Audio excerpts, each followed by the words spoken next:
So yesterday, I was watching my son and my wife interact while we were putting him to bed.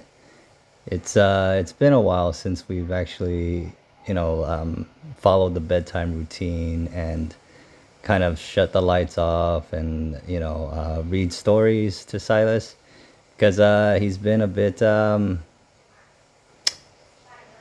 little bit more energetic as of late.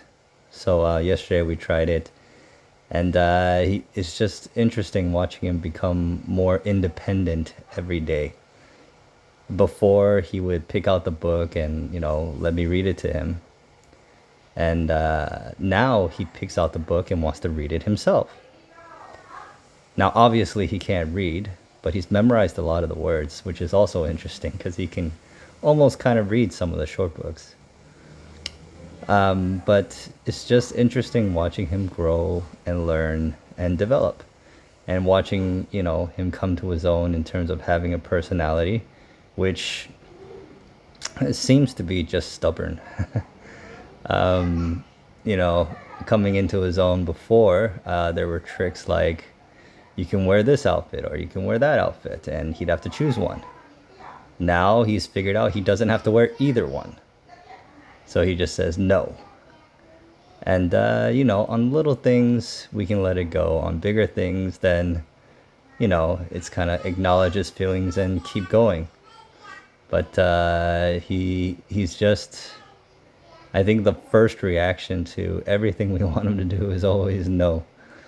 So it's fun, it's challenging, and it's probably something that will be a great memory in the future, but at times it can be very tiring.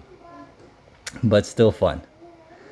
As of now, we're working on, the holiday season and putting up lights, and he wants to help with everything. But anybody who has a 2-year-old probably knows that a 2-year-old helping, it never actually helps. But it's still fun watching him try and learn and, just kind of figure things out one day at a time. In terms of next steps, right now we still need to get more information.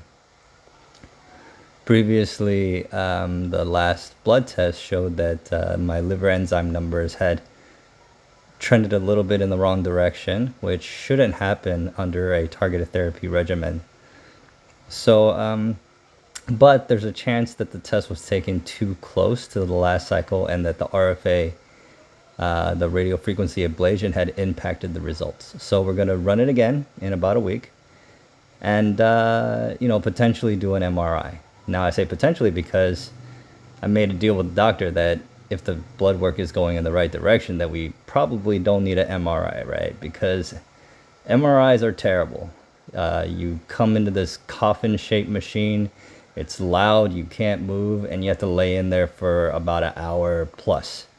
For me, probably an hour and a half, because they need to do imaging on the tumors. So I didn't want to do it if it wasn't necessary. So I said, let's look at the blood work.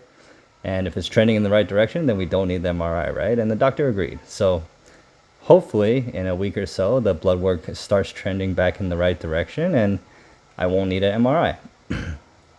And then that will determine next steps in terms of whether we can stop the PRRT after the 4th round, or if we need to switch to a different modality of treatment. And the main reason is because my liver's enlarged and it's causing pressure on the rib cage. And if we keep hitting it with radiation, excuse me, if we keep hitting it with radiation, it's only going to make it worse and make it larger, or potentially just keep it enlarged, which is highly uncomfortable. And they also but they also saw some signs of early inflammation in the liver as well, which, if prolonged and if exacerbated, it could lead to potential liver failure in the future if we do too much. So basically, my body needs a bit of a break. So I think the decision or the plan right now is basically to stop after 4 rounds, give my body a break, and then, figure out what next steps are. And that all happen sometime next week after we get the get the lab results on, how the numbers are trending. Hopefully my liver enzyme numbers stabilize again. And then the cancer markers of CA919 and CEA start to trend back in the right direction. So fingers crossed, and here's hoping. I'm still fighting hard every day. Thank you very much for all the comments and words of encouragement. We'll talk to y'all later. Bye.